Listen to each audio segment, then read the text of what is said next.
y respeto al maestro Paco Cruz, a Francisco Cruz, escritor, periodista, autor de García Luna, El Señor de la Muerte, un libro que debe de ser referencia para tratar de entender a estos personajes en tiempos de Calderón, personajes de terror que nos dejó la guerra contra el narcotráfico de Calderón, incluso tiempos de Vicente Fox. Y le voy a preguntar también a él sobre este tema, el mecanismo de protección a periodistas, el asesinato, los ataques, las amenazas a periodistas, incluso los cuestionamientos que yo digo son válidos. Muchas personas preguntan, oye, ¿cómo tú lograste estar protegido, estar beneficiado con el mecanismo de protección a periodistas luego de las amenazas de muerte? Y periodistas como Lourdes Maldonado tenían la protección, pero estatal. Yo lo único que les puedo decir es que todos vamos en un proceso, que somos cientos de periodistas y que creo que es un tema que se debe debatir hasta las últimas consecuencias. Querido Paco Cruz, te saludo con mucho gusto. ¿Cómo estás? Buenas tardes. Vicente, ¿cómo te va? Buenas tardes, escuchándote a ti y a Epigmenio, que hace mucho no sé de él, pero en alguna ocasión coincidimos, mientras él era corresponsal en Centroamérica, yo estaba en Sudamérica y después en Estados Unidos, así que escuchándolo sobre, no solo el mecanismo, mira, déjame ir un poco más atrás, cómo en este país se desarrolla la impunidad y se va creando un ambiente de violencia que es el que tenemos ahora. Muchas veces la gente dice, les gusta referirse al pasado y se olvidan que tienen que trabajar. Pues sí, pero es un proceso, es una violencia que nos heredaron desde 1946. Mira, la asociación de los gobiernos del PRI y luego los del PAN con el narcotráfico no es nueva. Miguel Alemán les abrió la puerta. Él negociaba con el presidente del Senado, Carlos I. Serrano, que además era un alto oficial del ejército mexicano. Él negociaba con los narcotraficantes. Ellos empezaron a impulsar la violencia que tenemos ahora. No se nota porque siempre tuvimos una prensa mercenaria, una prensa y comunicadores que callaron porque recibían carretadas de dinero público. El Tesoro Nacional se lo repartían también ellos. Y mira, luego tuvimos a presidentes como Luis Cortines, que le perdonó todas las fechorías, todas las pillerías a Miguel Alemán y a toda esa cofradía, a toda esa pandilla de funcionarios que venían con él. Robaron, saquearon al país. Y luego tuvimos a presidentes como Adolfo López Mateos, mira, un asesino, un borracho, porque era eso. Recuerda cuando recién lo nombran o lo ungen como candidato del PRI a la presidencia de la República, como el primer tapado, verdaderamente, el tapado del viejo mañoso de Ruiz Cortines, los médicos le descubren el aneurisma que tenía y él deja la presidencia. En realidad, ¿a quién se la deja? No gobierna. Gobiernan Díaz Ordaz, que ya le conocemos, gobiernan sus secretarios particulares, algunos secretarios de Estado, y su esposa, que recoge toda la política social. Él se dedica a otras cosas. ¿Y qué hacen? Mira, reprimen a trabajadores, reprimen a líderes sociales y asesinan.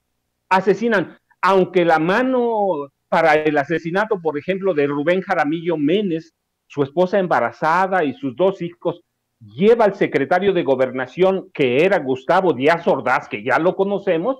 En realidad, el responsable era Adolfo López Mateos. ¿Sí? Tenemos asesinos en la presidencia siempre, y luego lo sigue Gustavo Díaz Ordaz. Y un asesino, un poblano que había aprendido con Maximino Ávila Camacho, otro asesino, hermano de Manuel Ávila Camacho, presidente también en los 40. Y luego sigue Luis Echeverría, otro asesino. Y la Dirección Federal de Seguridad se convierte en una escuela de narcotraficantes, de capos del narcotráfico, y nos lo empiezan a meter, pero no se ve. ¿Por qué? Por esa prensa que tuvimos al servicio del poder. Y luego podemos brincar, pero podemos, mira, ir a Cedillo. Disculpa, no podemos dejar a Salinas. ¿Cuántos periodistas se asesinaron con Salinas? ¿Cuántos dirigentes sociales? ¿Cuántos? Mira, el PRD, en el viejo PRD, más de 500 perredistas, más de 550 perredistas asesinados en el gobierno de Carlos Salinas de Gortari. Y ellos amafiados con el narcotráfico. Y Cedillo es el creador de los Zetas. Y Cedillo le da entrada a Genaro García Luna.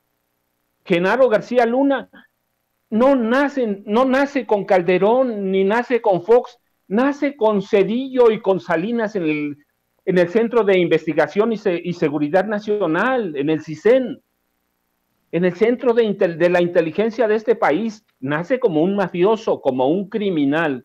Y ellos van creando esas condiciones que se ocultan en este país. ¿Por qué se ocultan?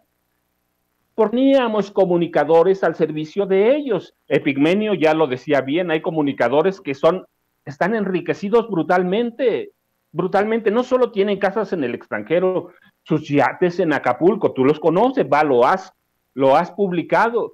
Esa clase de comunicadores teníamos. Mira, algunos dicen, no recibíamos dinero, no, pero recibían concesiones de gasolineras.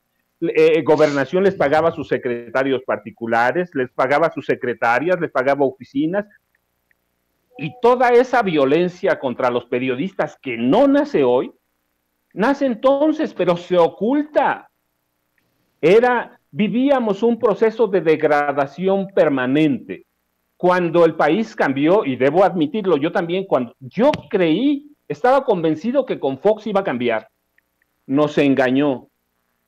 La violencia en este país fue degradándose de tal forma que hoy no importa lo que se haga, es condenable.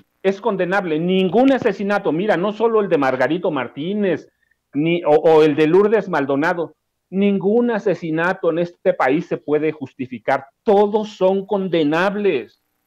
Y no importa cuántos mecanismos podamos crear con el país que nos heredaron, con un país prácticamente en guerra, no se puede resolver el problema. ¿A quién vamos a defender? ¿A los periodistas? ¿A los defensores de derechos humanos? ¿A los líderes sociales? No sabemos. No alcanzarían los recursos para defender a todo mundo. Ciertamente la obligación del Estado es ofrecernos seguridad. Esa es una de sus tareas. Pero el país no va a cambiar de la noche a la mañana. La violencia que generó Enrique Peña Nieto, la que generó Felipe Calderón Hinojosa, que dejaron la seguridad en manos de un criminal, no se va a acabar de la noche a la mañana. Y es condenable, es condenable y se va a usar políticamente, pero va a tomar tiempo, va a tomar incluso tiempo a que se pongan de acuerdo los estados con la federación.